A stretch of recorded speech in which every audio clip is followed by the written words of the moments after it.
The City of Lights offers something for everyone. From shopping to beautiful Beaux-Arts architecture, this city is a magical fairy tale alive in the 21st century. With so much to see and do, it can be a bit overwhelming as to where to start.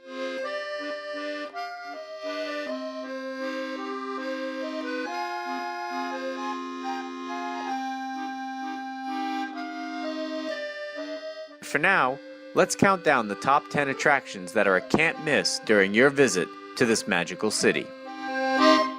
At number 10, the Pantheon.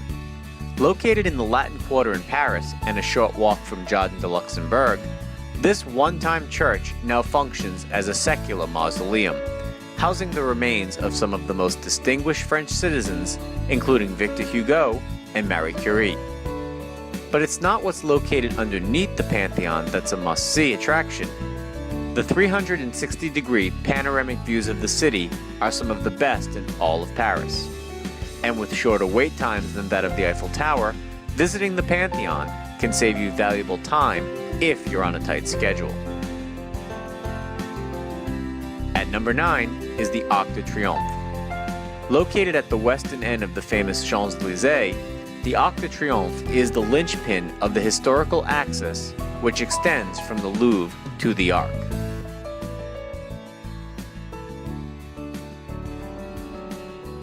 The Arc de Triomphe is accessible by both the RER train and metro stations, with an exit at Charles de Gaulle Étoile. A lift takes visitors to the top, where you can enjoy a small museum of the Arc, and of course, take in some breathtaking panoramic views of the city. At number 8 is the Tuileries Garden. Located between the Louvre Museum and the Place de la Concorde, this public garden is a great place to take a break and relax after a long walk down the Champs-Élysées or after a long day of visiting the Louvre. It also offers a number of activities for children, giving parents a chance to relax.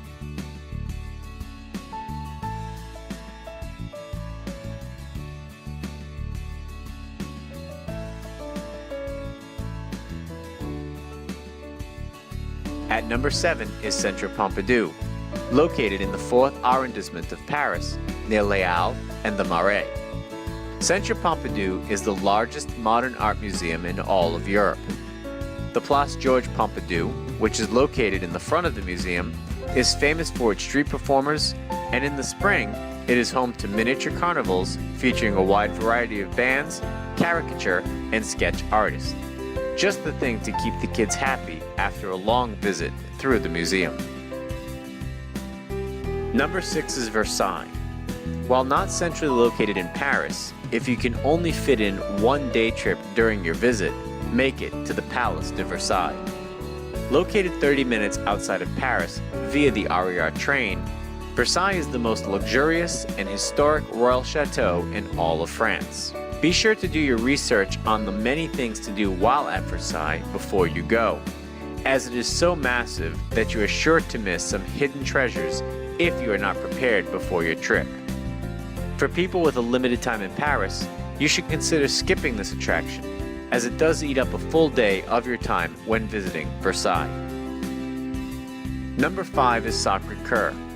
A popular landmark located at the summit of Montmartre, Sacré-Cœur is the highest point in the city, and as a result, offers some of the best views in all of Paris. And the best part is, it's all free.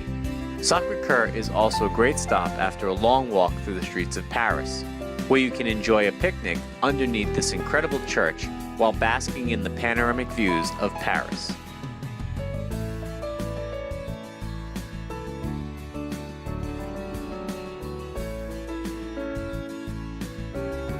Number 4 is Opera. One of the most beautiful buildings in all of Paris, Opera is not a final destination, but rather a quick stop in the 12th arrondissement of Paris, which is better known for the Grand Magasin of Printemps and Galeries Lafayette, two of the most famous shopping centers in all of Paris. What makes Opera such an attractive stop is that it is a nice alternative for those to enjoy the cultural side of Paris while others venture off shopping.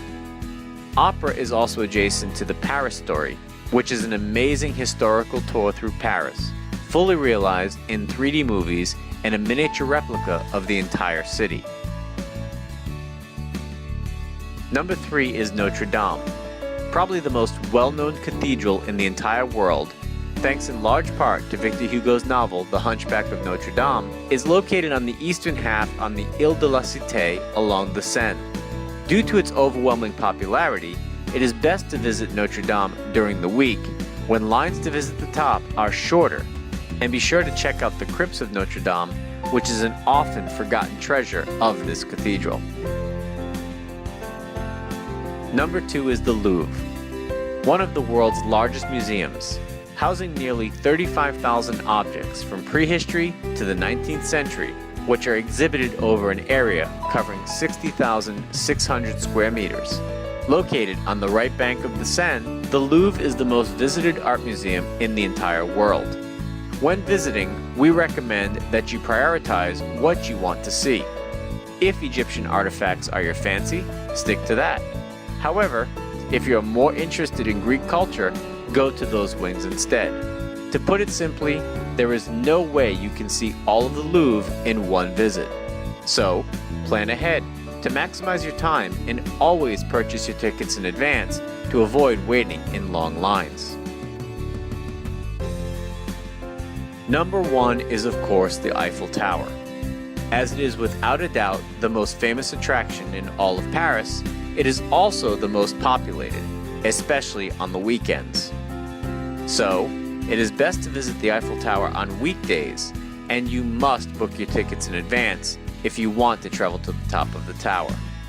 Wait lines can exceed 4 hours, and for those with a limited amount of time in Paris, can find themselves there for the entire day.